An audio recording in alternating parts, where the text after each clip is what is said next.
Here we are in the Adobe booth talking to Victoria Neese of Adobe, talking about the new Premiere update and what we got in the April 2019 release with Adobe Premiere. Now, Victoria is the After Effects project manager and the motion graphics side of things, but she knows Premiere very well and also knows how development goes. So give us the three highlights you think in the new Premiere.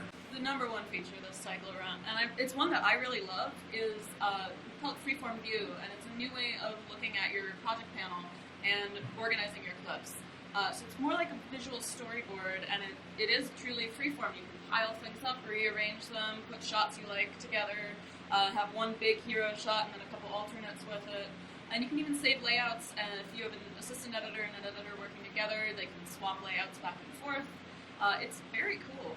Well, we've always had an icon view and that you could scale the sizes of, but that's locked to a specific grid. So this is, like you said, it's freeform. You can move things around, stack things. Your hover scrub still works through the stack, which is really, really nice. I'm curious, do you know where that idea originated from to move to this freeform view? Because other tools have the ability to sort of freely move things around, but the scaling, the stacking and all is a bit, there's a few things that are kind of unique to it. So this actually came out of our Hollywood engagements.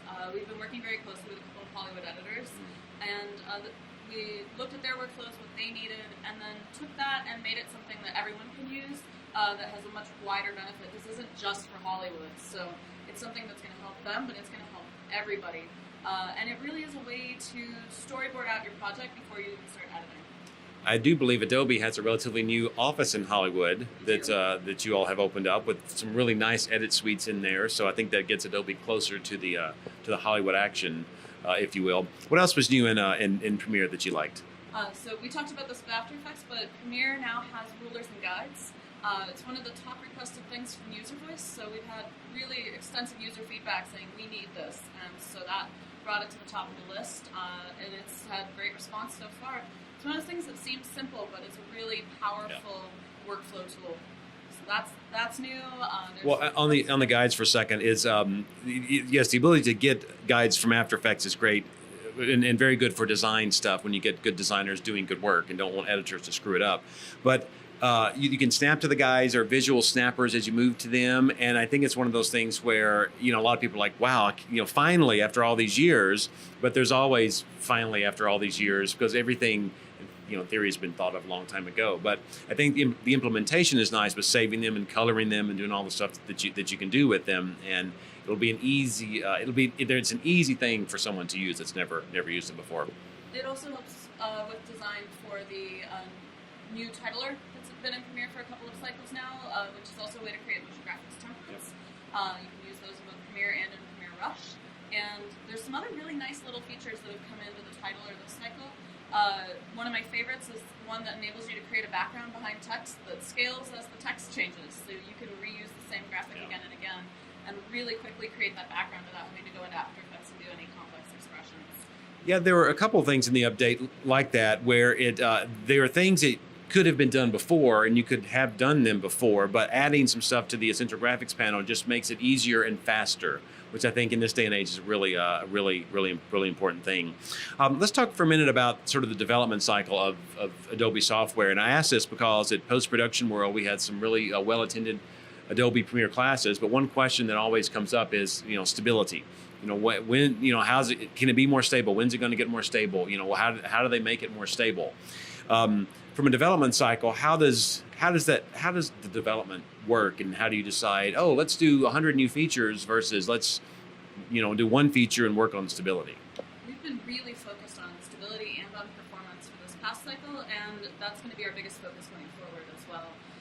We're changing the way that we do things a bit, and we've really turned it around. So instead of saying we have to ship 50 features by this deadline, we're saying we have to ship something that is rock solid and performant, and we'll ship the features when users tell us they're ready. And that's actually, for us, just from the development side, that's really exciting to have that opportunity. So we're really looking at how we ship things, how we organize our roadmaps, and we're putting stability and performance first. There's some really great performance improvements in this version of Premiere. Mask tracking is up to 38 times faster. I did a couple side-by-sides, and it's quite a bit faster. Plus, you can it ships, the new version comes with the preview turned off. So when you make your mask and start to track it, you won't see it updating. You can turn that back on, but that in itself improves the performance quite dramatically from the quick informal test that I did. So that was a nice thing. On the sort of the development side, back in the old days when there was no Creative Cloud subscription and you bought a box of software, it felt like that all the updates were put into a one date and said, we're going to release the update today, and you get thousands of new features in this brand new big box. Now with the cloud, we get more frequent updates, but it seems like we still get these sort of big updates around the trade shows as opposed to other times of the year. Is that a thing where it's still good to market around big updates, or is it just that that's when the big updates are usually ready around trade shows? How do you do that kind of thing? Our teams actually work really closely together, and so one of the reasons we coordinate big releases, is because we actually share a lot of code under the hood. Premiere has the After Effects engine built into it to render motion graphics templates.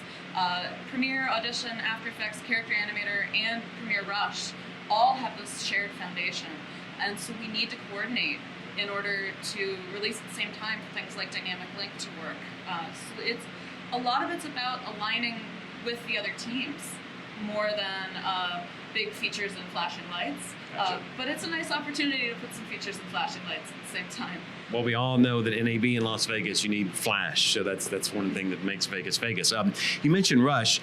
Rush is, and I've always wanted to ask this question, is Rush sort of Premiere code scaled down, or is Rush new code, and as things happen, it gets put into Premiere?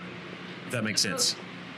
Rush started as Premiere with a new skin, but Rush has become its own beast, and now there's things coming from Rush into Premiere as well. We're all working together both directions. The project format in Rush is team projects behind the scenes. So in many ways, we've reused... I did not know that. We've reused things that were built for pros or for specialist pros, and instead it's for a new kind of user who's working often as an all-in-one. They're shooting, they're cutting, they're adding some color and titles and audio fixes, and then they're publishing themselves. So it's somebody who, they're just as much of an expert, but they go broad instead of deep. Does Rush have the same team behind it that a Premiere and After Effects would, with a project manager and I don't know what the team is like, but does it have its own team, or is it kind of the Premiere team doing this thing? Rush is actually a bigger team.